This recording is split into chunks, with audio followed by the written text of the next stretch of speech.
Blessed tayo, di ba?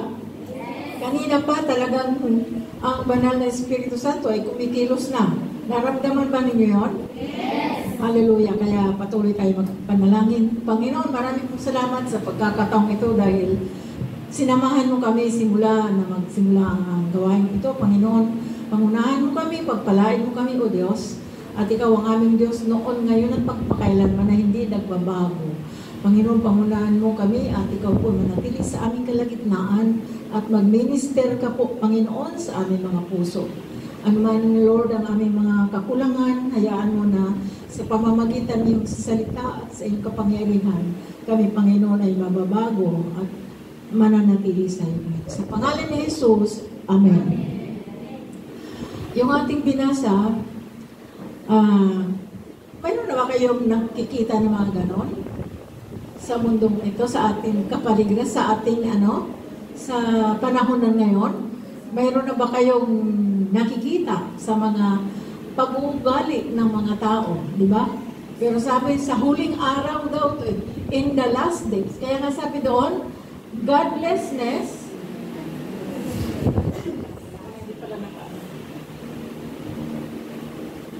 sabi sa title ko, godlessness in the last days, no?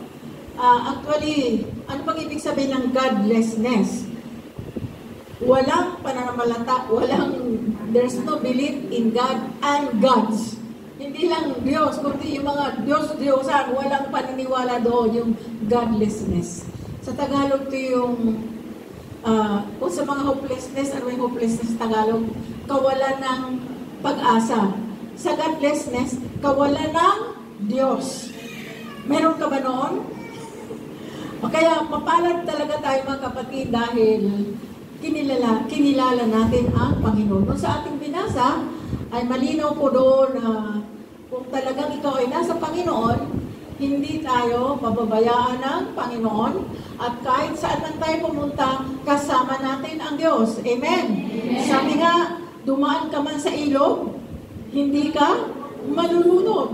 Dumaan ka man sa apoy, hindi ka masusunog. Tama ba?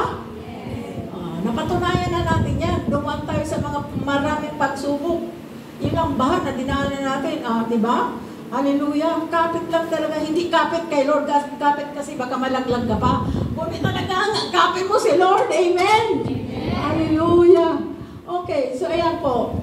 Sabi dito, sa godlessness in the last days, ito yung sistema ng mundo ngayon, di ba? The world system, ang grabe talaga.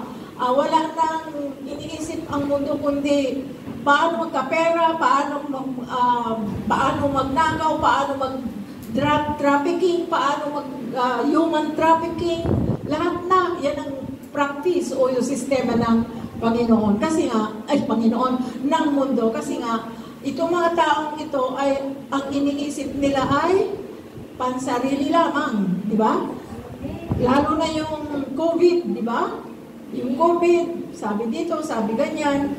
So, maliwanag na Pero dito sabi ni Apostol Pablo, kay Timoteo, siya ay binabalaan o binaalalahanan si Timoteo tungkol sa pagiging kawalan ng Diyos at dahil sa mga taong ito, before Christ's return.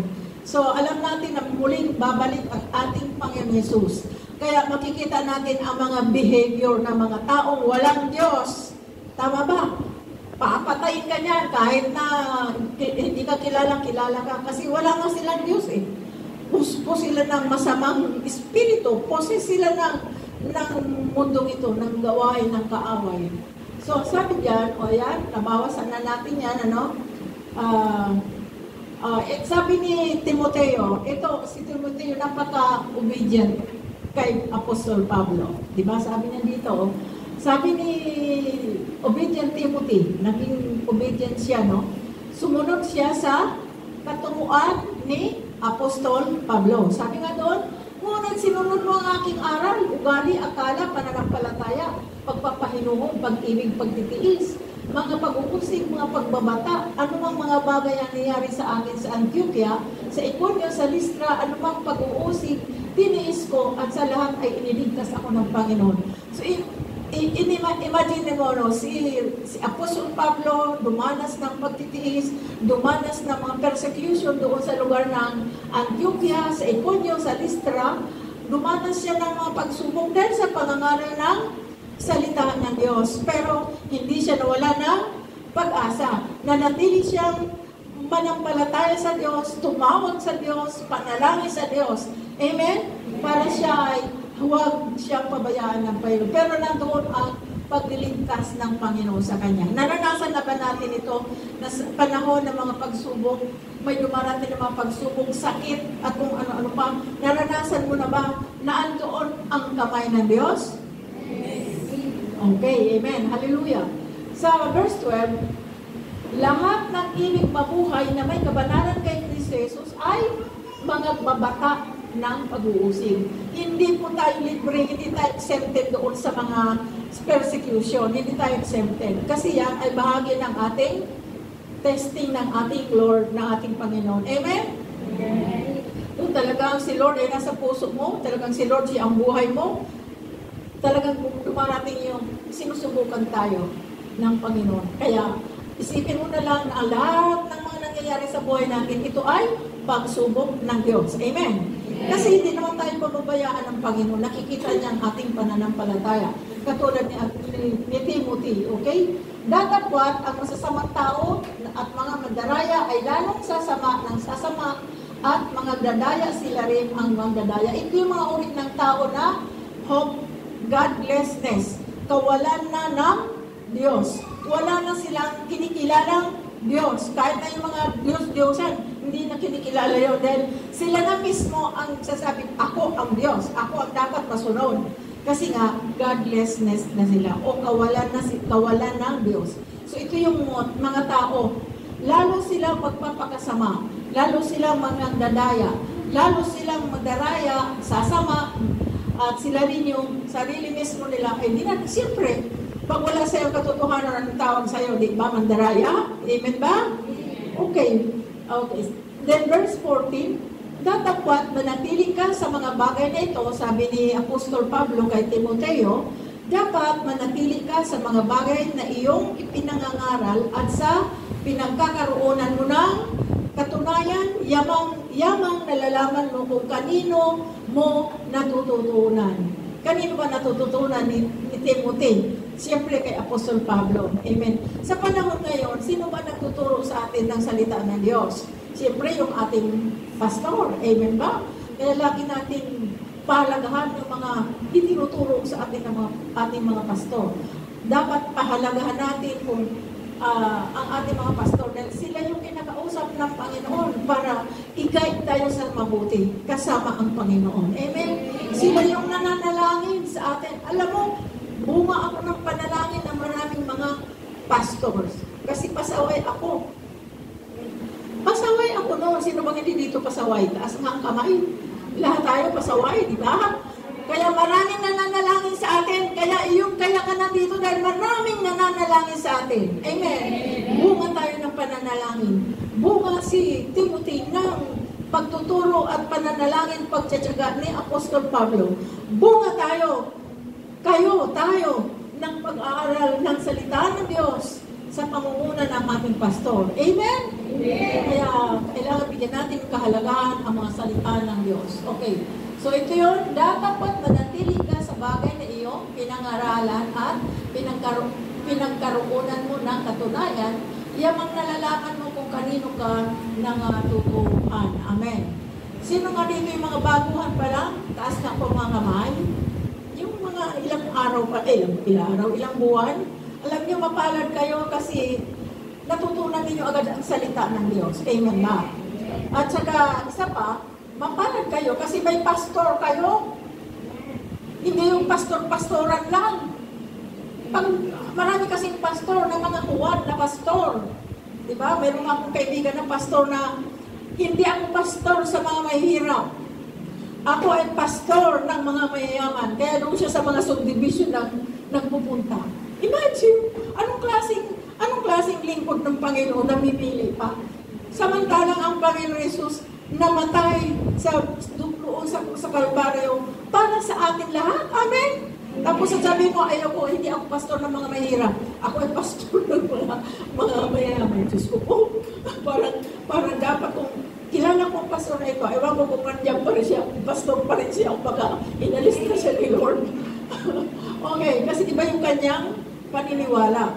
Okay, sabi then, sa 15, eto na. At mula sa pagkasanggol ay iyong nalalaman ang banal na kasulatan na mga pagpadulong. Yung wisdom, knowledge, di ba? Saan nagagaling? Sa salita ng Diyos. At sa ikaliligtas, sa pamamagitan ng, eto, mahalaga ito kasi kung wala ka nito, kahit anong pagbabasa mo ng Biblia, kung walang pananampalataya, kung walang pananampalataya, wala kang panahon sa pagbabasa ng Biblia. Wala kang pananampalataya eh. Amen? Wala doon si Lord sa puso mo. Kaya mabuti, mapalad si Apostol si Timoteo. At mapalad tayo dahil nagbabasa tayo ng salita ng Diyos. Hallelujah. Para sa ikaliligtas ng ating sarili at sa ating pamilya at hanggang sa pagbabalik ng ating Panginoon. Sabi dito sa 16, ang lahat ng mga kasulatan na kinasihan ng Diyos ay mapagkinabangan din naman sa pagtuturo, sa pagsansala, sa pagsaway, sa ikatututo na nasa katuwiran. Upang ang tao ng Diyos ay maging, sa ibang version ay ganap, or perfect sa English. Sakdal, tinuturuang lubos sa lahat ng mga gawaing mabuti. Okay. Yung binabasa lang natin yung mga kapatid. So, yan ang English version ng ano. So, kung ating pag-uusapan, dito sa verse 15, doon sa binasa natin kanina. Praise God. Thank you, Lord. Napindot ko yung napindot ko po, sorry ha.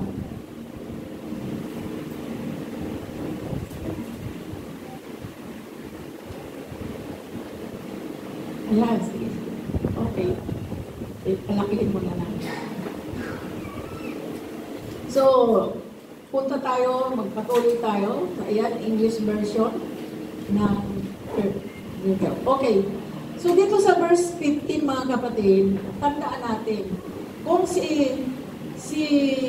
so number 1 na dapat maunawaan natin, tayo ay pinagpala. We are blessed by God. Bakit? Katulad ni Timoteo, siya mula pa sa kanyang pagkabata, alam na niya ang katotohanan at alam na niya ang kaligtasan sa pamamagitan ng pananampalataya. Tayo rin, mga kapatid, no? Doon sa panahon ni Apostol Pablo, yan yung, pero kung i-connect natin sa atin, mapalad tayo dahil tayo ay nagsimulang magbasa ng salita ng Diyos, natutunan natin. Amen? Amen. Na kahit na anong pang harapin natin ng mga pagsubok, kung ano-ano mga pagsubok na dumarating sa ating buhay, iluluhod mo lang yan, iiyak ka lang, pagkatapos, masaya ka na. Amen? Kasi ano ng Holy Spirit sa ating puso. Inaaliw tayo ng banal na Espiritu. The Holy Spirit is the comforter. Every time na we have difficulties in our lives, once we pray to God, God is there and the Holy Spirit is moving in our hearts. He is ministering to our hearts. Amen ba? Tandaan natin yan, mga kapatid. Kaya, huwag na kayong pumunta kung kanino ng mga Diyos. Dahil ang Diyos ating pinag-aaralan, tinatawagan na ang Diyos noon, ngayon at magpakailanman na hindi nagbabago. Siya yung Diyos na nagligtas sa bawat isa sa atin. Praise God. Hallelujah. So we are blessed like Timothy. Amen ba? Tayo ay pinagpala katulad ni Timoteo dahil mayroon tayong bili, may pananampalataya tayo at mayroon tayong Diyos ng ating tinatawagan. Number 2. Parang ano nga ito? Sama rin ito. Number 2. Ito yung ating pag-asa. Amen ba? Sa verse 16. Yung kanina sa Tagalog, balikan ko yung Tagalog. Sa Tagalog. Okay, verse 16. Ayan. Ang lahat ng mga kasulatan na kinasihan ng Diyos, ito'y God's breath. Hindi lang ito sulat, kundi hiningahan ng kapangyarihan ng Panginoon. God's breath ng Diyos ay mapapakinabangan din naman sa pagtuturo, sa pagsansala, sa pagsaway, sa ikatututo na nasa katwiran. Amen. Ibig sabihin mga kapatid, we have our hope. Itong all scripture is given by inspiration of God and is profitable for doktrina sa mga pagtuturo. Ano bang alam natin na doktrina tinuro sa atin ng sanlibutan? Ako, ibang doktrina tutunan ko bago ko basahin ang Biblia. Ha? Grabe ha? Ako pa yung mga leader pa ako ng mga tuwing Miyerkules. Alam ba niyo yun? Doktrin yun ng sino dito Katoliko. Kasi Katolik ako dati. Mainit ako sa Katolik. Naging leader pa ako ng ano ba yun? Tuwing Miyerkules? Mother of Perpetual. Ay, grabe talaga. Akala ko yun ang katotohanan. Akala ko yun na yun. Kaya, pagdating talaga ng linggo, ay talagang grabe yung ano, ng ano ko, sa pagmamahal ba sa Diyos. Yung pala, maliit pala yung aking minahal na Diyos. Diyos na hindi naman pala buhay, walang hininga ng buhay. Amen. Yung pala ay puro lang pala gawa ng tao, inupit ng tao, pero kung iyong basagin yun, walang laman sa loob yun. Sabi sa aklat ng mga Book of Psalms nandoon yun. No? Top, na may mata, hindi naman makakita, may bibig, hindi makapagsalita, ano pa? May paa, hindi naman makalakad. Kaya yung isang, ito pa totoo ko lang, yung isang tao, kabataan, na pumunta ng Cebu, na sumakay sa barko, tasok na doon, ano ba yung barko na nalunod? Dala-dala niya yung kanyang, yung Virgin Mary na yung revolto. Nung malunod na siya, dahil hindi na makano, akap-akap niya yung revolto, kasi patutuon niya ito born again itong taong ito Sabi niya sa sarili, mayroon daw sa kanya, sa isip, bakit ka umaakap niyan? Hindi ka ililigtas niyan. Ay pagpalunod na pailalim. Binitawan niya yung kanyang hawak na revolto at bigla siyang napapunta sa itaas. What I mean is, ang tunay na Diyos, kahit saan tayo, ililigtas tayo. Kaya yung taong yun, mayroong nagbulong daw sa kanya hanggang sa siya ay na-born again. Kaya nasabi ko yun, kasi naging patutuon niya yun, kaya narinig ko yun, naging patutuon. Amen ba? Yan ang tunay na Diyos, na kahit saan tayo pupunta, ililigtas tayo. Praise God, hallelujah. Ito, dahil sa katuruan na hindi tama ang itinuturo sa dati nating mga pananampalataya. Ano pa ang itinuturo ng banal na kasulatan? Para tayo ay mabago. Amen. Balikan natin ulit yung Tagalog. Okay? Sabi doon, ang lahat ng mga kasalutan ay kinasihan ng Diyos sa pagpapakinabangan din naman sa ito yung doktrina, pagtuturo, ano bang doktrina na natutunan mo noon at ngayon ay naayos tayo, naitama ang ating mga pananampalataya. Pangalawa, pagsansala, reproof, no? Pagsansala para mabago yung ating tamang pananampalataya. At pagsaway. Ano itong pagsaway? Pag-review. Marunong na ba kayo mag-review? Marunong na ba kayo magsaway? Baka mamaya, yung tao galit na sa'yo. Hindi mo na makayang, in Jesus' name, pumayapa ka. Ako, maraming akong ganyan Pag medyo iba ang sinasabi sa akin, pag iba yung sinasabi sa akin, ay, sa pangalan ni Jesus, pumayapa ka. Pumapayapa ka. Doon sa opisina, nag-iisa akong Kristiyano doon, ha? 5 kami. Ba, kung magsalitaan talaga sila, grabe, Kasi alam mo naman, mga kanya-kanyang mga kaalaman, kanyang mga katalinuhan. Sabi ko, parang hindi na yata ito tama na ginagawa nyo. Sa pangalan ni Jesus, magsitigil kayo. Yung iba, tumigil nga sila. Sabi, ay Lord, thank you. Pero sa totoo lang, alam ko hindi tumigil yun. Pero pananampalataya ko yun. Tumigil talaga sila. Yan ang resulta, yan ang kapangyarihan ng Panginoon. Amen? Para sawayin, pagspansala o rebuke. Alam mo yung mga bata, sa mga, doon sa mga sa amin, sa Antipolo, ang dami ng mga bata ng, ang ginagawa ko, halika kayo dito. Hanggang ngayon, ginagather ko yung mga bata doon. O, tinuturuan ko sila. Ay, may pasaway doon. Nire-review ko yun at pinapanalangin ko. Ay, di umiiyak. Pero lalo na papalapit sa akin. Kasi siguro nagbabago yung kanyang buhay. Kasi lagi siya pinagagalitan ng kanyang mga magulang dahil sa kanyang kapasawayan. Nung ako'y, sabi ko sa mga pamangkin ko, sige nga, inahan mo yung mga mo. Makita mo talaga may kapasawayan talaga doon. Kasi wala na yung lola nila. Alam mo yung lola nila, nanay ko, nung buhay ba nanay ko,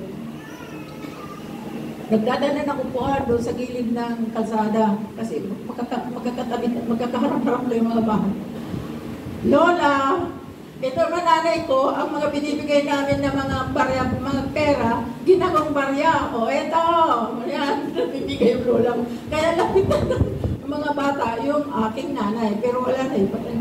Humingi siya na, lola, o eto, o bili mo yan ng ganun. Parang, ang nanay ko rin, mag-minister na rin sa pamamagitan ng gano'n. So hanggang ngayon, pag nandun ako, puntaan sila sa bahay. Oh, hallelujah, praise God. So, what I mean is, ano ba sinasabi na banal na kasulatan? Ikatututo natin. Hallelujah. Balik tayo. Ayan. Profitable for doctrine. Ito mga doktrina na atin natutunan na binago na tayo ng Panginoon.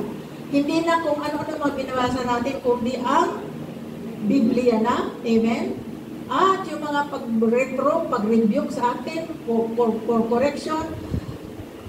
Alam nyo, ang Kristiyano na ready lagi sa correction at tinatanggap ang correction, madali ka talagang lumago sa pananampalataya. Amen? Kasi, marami tayong mga kahinaan din. Kailangan, pag may nag-correct sa'yo, pasalamat ka, ikinorek ka ng taong mayroong pananampalataya sa Diyos. Amen? Huwag kayong magsabi, bakit sino ka ba para sawayin mo, para i-correct mo ako ng ganyan? Hoy, matalino ako, mayroong mga ganyan. Hoy, matalino ako, kaya wala ang karapatan sa akin. Alam mo, maraming beses ako kinokorek. Sabi ko, salamat na. Pero masakit sa kalooban ko. Pero alam ko, tama yung sinabi niya. Sabi ko, thank you, salamat sa Panginoon. Lalo na kung may ako ay ga-attend na mga pastors association, tinatamaan talaga ako ng sinasabi ng mga pastor. Sabi ko, mabuti nga sa iyo yan, Alicia, para mabago ka. So, tinatanggap ko yung correction. Amen? Kasi yun ang direksyon ng Diyos sa akin. Kaya pag tayo kinukorek o sinasaway, mga kapatid, pasalamat mo sa Panginoon para mabago tayo ng lubusan. Amen? Lalo na kung medyo ma-pride ka at ikaw ay medyo mayroon, matalino, mayroon. Tapos ang nag-correct sa'yo isang ordinaryong tao na kilala mo na wala naman pinatbat sa lugar ninyo. Tapos sasabihin, uy, mali yan. Ay, nako, matatanggap mo ba yun?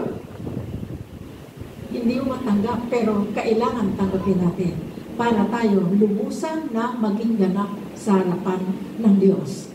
Kaya nga tayo ito ang ating pag-asa for reproof, for correction, for instruction. Para saan? Sa pagiging matuwid. Di ba sinabihan tayo ng Lord, tayo ay tinanggap niya bilang kanyang mga anak, no? Sabi doon sa John 1:12, as many as receive Him, for them give the power to become the children of God, and those who believe in His name. So, tandaan natin yun. So, dito, para tayo ay itama. Sabi nung matanda, nagdadaan ako, Lolo, may bibigay ako sa yung babasahin, nadaanan mo. Ay, huwag mo na ibigay sa akin yan. Matandaan na ako. Ibigay mo na lang daw sa mga bata pa. Matanda at bata, kailangan ng koreksyon, kailangan ng salita ng Diyos. Amen? Lalo na kung matanda ka na, baka mamatay ka, hindi ka makapunta sa langit. Mapunta ka pa sa impyerno. Sayang yung mga pagkakataon na yun. Kaya kailangan yung mga ginagawa natin na kahit kapitbahay natin, mga kapatid, idaan natin sa panalangin, iluhod natin na, Lord, iligtas mo naman si ganito kasi nakikita mo ang buhay niya, di ba? Kung nakikita mo siya ay mahirap, pagpapalain siya ng Lord, ipanalangin mo. Kaya minsan, ang Kristiyano, kahit walang pera, mukhang may pera. Amin ba? Naniniwala ba kayo? Ang Kristiyano, kahit walang pera, mukhang may pera. Mukhang mayaman. Ha? Hallelujah! Ako! Ayan ay totoo yan. Amen? Amen ba? Ako na lang, wala naman ako pera. Pero puro lang ako panalangin. Lord, pagpalain mo ako. Lord, wala akong pera. Lord, wala akong ganito.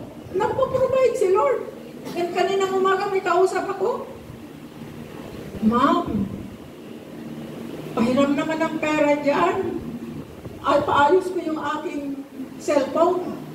Kaya ka ba? Paano ko sagutin? Meron ka bang Gcash? Sabi ko, meron Gcash ang anak ko, pero ako wala. Sabi niya, sige ma'am, tanungin ko muna nun kung magkano ang pagpaparepair ko ng cellphone. Ay, sige, tanungin mo muna. Pero hindi ko sinabi, hindi ko siya diniscourage kasi gusto ko siya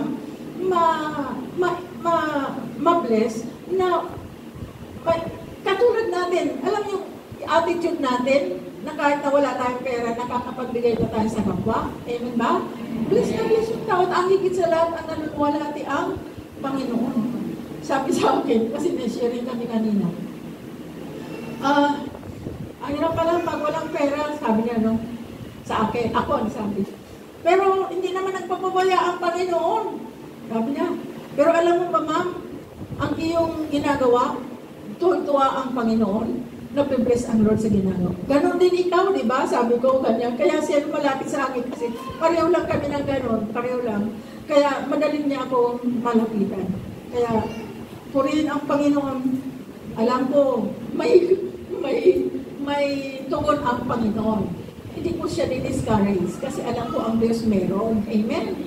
Ay, dahil wala man akong pera. Lagi man lang ako binibigyan ng Lord. Kaya kung ano binibigay ko rin. Hallelujah! Palabakan muna natin ang Panginoon. Okay. So, ito for instruction and para sa ating pagiging matuwid. Hallelujah! Praise God. And then, ito na. That the man of God may be perfect, thoroughly furnished unto all good works. Ibig sabihin niyan, mga kapatid, na tayo bilang mga anak ng Diyos, upang ang tao ng Diyos ay maging ganap or sakdal, tinuruang lubos sa lahat ng mga gawang mabuti. Okay. Mga kapatid, paano na lang kaya? Gusto ko lang ibahagi sa inyo, no? Kasi mayroon ako dinagdag dito. Sabi dito, as Christian, what to do? We are to guard against godlessness, no? Kaya katulad ni Timoteo na pinaalalahanan ni Apostol Pablo, natutunan niya ang tamang direksyon ng buhay, no? Bilang mga Kristiyano, kailangan talaga natin na matuto, okay? And Paul reminds Timothy of the reliability and profitability of the Scriptures. Very reliable ang katotohanan, ang salita ng Diyos. Alam mo, sa aming organization, pag nag-report yung aming mga kasamahan, 1, 2, 3, 4, A, B, C, D, Pag ang report niya ay nasa B, medyo hindi reliable yun. Kaya no action. Kailangan letter A. Ibig sabihin, reliable yung iyong report na ito, drug addict, ito ay drug lord. Very reliable. Doon kami umaaksyon. Kasi very reliable ang kanyang report. Amen? So itong ating salita, ang salita ng Diyos ay very reliable. Makatotohanan ito para sa ating kapakanan, sa ating kaligtasan. Yan ang scriptures. Profitable are the scriptures. So, the meaning of the verse is that the Holy Scriptures, ito ay divine revelation. No? Kaya ito nga itong binabasa natin, yung scriptures na sinasabi natin kanina, ito ay divine revelation. Ano yung divine revelation? Hindi yan galing sa salita ng mga presidente natin. Hindi yan galing, ang salita ng Diyos ay yung binabasa natin na natututunan natin ay hindi yan sa mga presidente ng buong mundo, kundi galing sa langit, makalangit na mga kapahayagan. At walang iba kundi galing sa ating Panginoong Jesus. Who would learn the things of God, to be assured of them, must know them. Tayo ba? May desire ba tayo? May gusto ba tayo na matutunan natin ang salita ng Diyos? Amen. Hallelujah. Praise God. Okay. Dinagdag ko itong Galatians chapter 5, 19 to 21. Basahin nga natin, kaya ba niyo? Okay.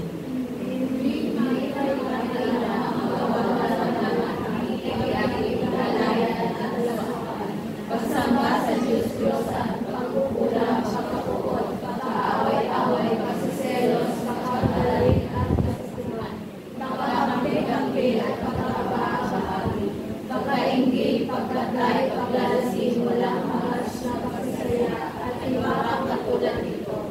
Muli ko kayo binabala, ang gumagawa ng mga ito ay hindi magkakaroon ng bahagi sa kaharian ng Diyos. Okay, meron pa. Pinanalangin niya sa akin, nagdala na ako ang Alpha at ang Omega, ang simula at ang wakas. Ang sinumang nauuhaw ay bibigyan ko ng tubig na walang bayad mula sa bukal na nagbibigay buhay. Ito ang mamamagitan ng pagtatagumpay. Ako'y magiging Diyos niya at siya na ay magiging anak ko.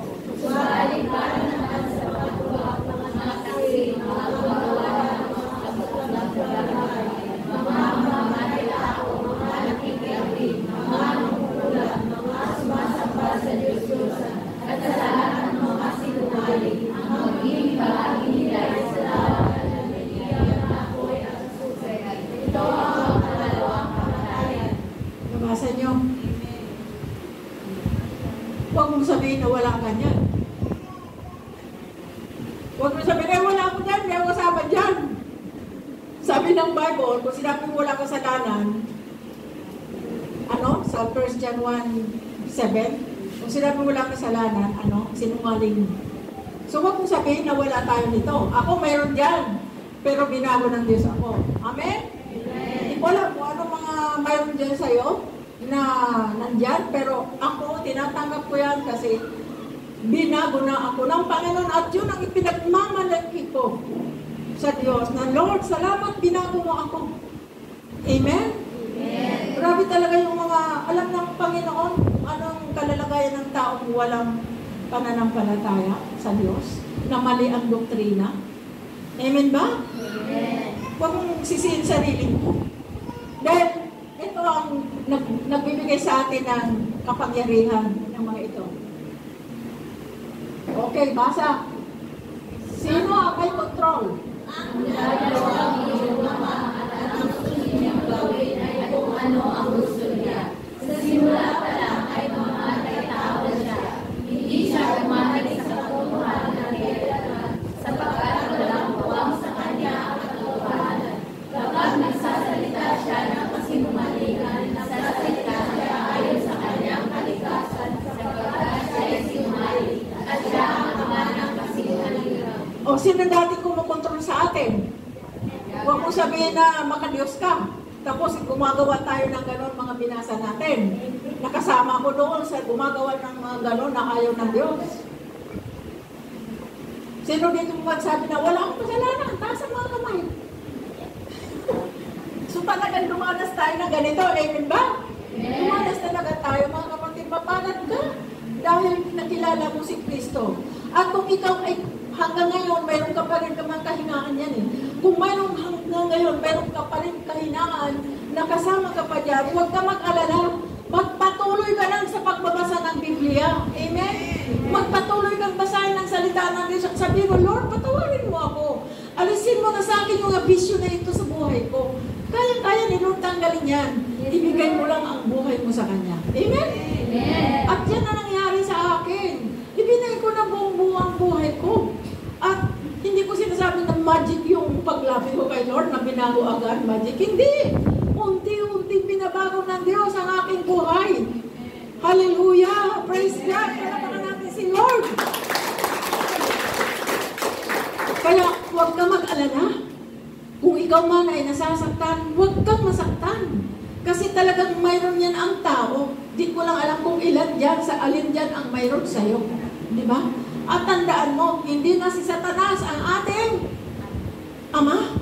Hindi na si Satanas ang kumukontrol sa atin. Amen? Amen. Sabihin mo sa Lord, Lord, ikaw na po ang mag-control sa akin kasi si Satanas pala, ang gusto pala ni Satanas, kung anong gagawin niya, gagawin din natin. Amen? Amen. Kung gustong pumatay ni Satanas ng tao, sasabihin sa'yo, patayin mo yan. Papatayin mo kasi siya yung may control. Nakawin mo yan. Nakawin mo yan kasi siya ang may control. Di ba? O sino sisisihin mo kung nandun ka na sa bilangguan? Wala kang sisisihin. Kawawa ka naman. Ay yung mga katsipre, may batas tayo, may batas ang ating bansa na ganito pag mayroong kasalanan, dadaan ka talaga sa proseso at pag patunayan na ikaw ay makasalanan, pupunta ka doon sa bilangguan. Pero alam niyo, ang bilangguan ay isang blessing na rin dahil mayroon na doon Bible School. At yung mga nakalabas doon, paglabas, naging pastor yung iba. Ang iba mananampalataya. Ang iba nagpapatuloy, naghahanap ng katulad dito ang ating ginagawa. Hallelujah. Gusto ba ninyo na si Satanas pa rin ang pumupunta sa buhay natin? Sabihin natin, no amen! No, amen. No amen, patakwa ba ako? Okay. Mali. Gusto ba natin ang kaaway ang magkontrol pa sa buhay natin? Hindi na. Amen. Kasi binago na tayo ng ating Panginoon. Pero tandaan niyo, ito yung sinasabi ko lang. Hindi lahat. Pag nasa Panginoon na tayo, unti-unti tinatanggal ng Diyos ang mga kasalanan na yan sa ating buhay. Ang solusyon, magbasa ka ng salita ng Diyos, matuto kang manalangin, matuto kang magpakumbaba sa Panginoon dahil yon ang kanyang hinahanap sa ating buhay. Amen! Amen.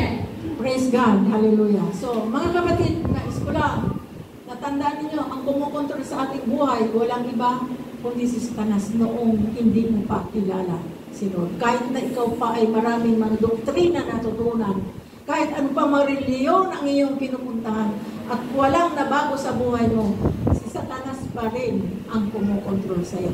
Pero purihin ang Panginoon dahil mayroon na tayong Panginoon na laging nagpapaalaala sa ating mga buhay. Amen. Ayan o. All scriptures is given by inspiration, profitable for doctrine, reproof, correction, or instruction in righteousness. At ikaw ngayon, si Timoteo ay isang man of God, and may be perfect, thoroughly furnished unto all good works. Anong correction na? May correction ba ito sa atin? Meron. Amen? Dahil tayo ngayon, tinuturuan ng salita ng Diyos sa pamamagitan ng ating mga pastor, at higit sa lahat, ang ating Panginoon Jesus, ginagay tayo sa tamang landas. Purihin ang Panginoon. Praise God. Hallelujah. Sige tayo manalangin.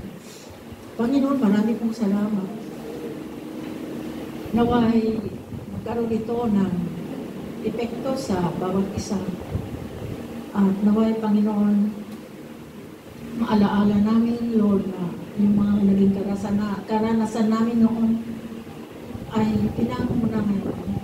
At kung mayroon pa man, Panginoon, na hindi pa matanggal-tanggal sa aming mga buhay, patuloy namin isinusuko ang aming mga buhay sa iyo, Panginoon. At baguhin mo ng lubusan ang aming mga buhay. Ikaw aming Diyos noon, ngayon at magpakailanman na hindi nagbabago. Ikaw ang Diyos na for God so loved the world that He gave His only Son, and whosoever believes in Him shall not perish, but have everlasting life. Mayroon kaming buhay na walang hanggan, Panginoon.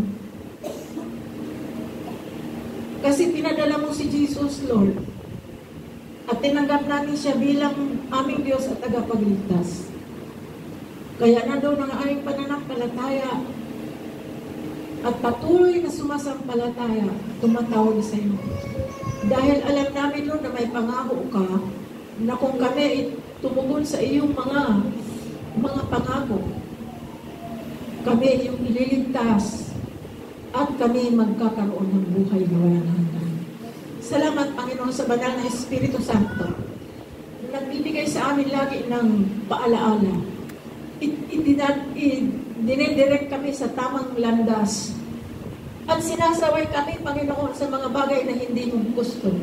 Salamat, Lord, na mayroong mga taong nagkukorek sa amin, na ikaliligtas din namin, ikakatama, ikakabuti namin, Panginoon. Salamat sa aming mga pastor, Panginoon, na siyang nagtuturo sa amin. Kaya, Lord, marami pong salamat sa mga kapatid pong na nandito. Panginoon, ano man ang kanilang kabigatan na kanilang nararamdaman sa oras nito, I pray, Lord, na palalayain mo sila doon sa kanilang mga kabigatan na yan. O kung anuman mga kasalanan na hindi palaya-laya, Panginoon, in the name of Jesus. Let them free, Lord God, in the name of Jesus. Hallelujah. Salamat po at ang Holy Spirit, Lord, na siya laging nagpapaalala. Lord, salamat sa iyong pagmamahal sa amin. Dahil mayroon kaming Diyos, simula ngayon, simula noon, na makilala ka namin, na laging tumutugon sa aming mga pangangailangan. Thank you, Lord God. Ito pong aming dalangin sa pangalan ni Jesus. Ang lahat magsabi na, Amen. Amen.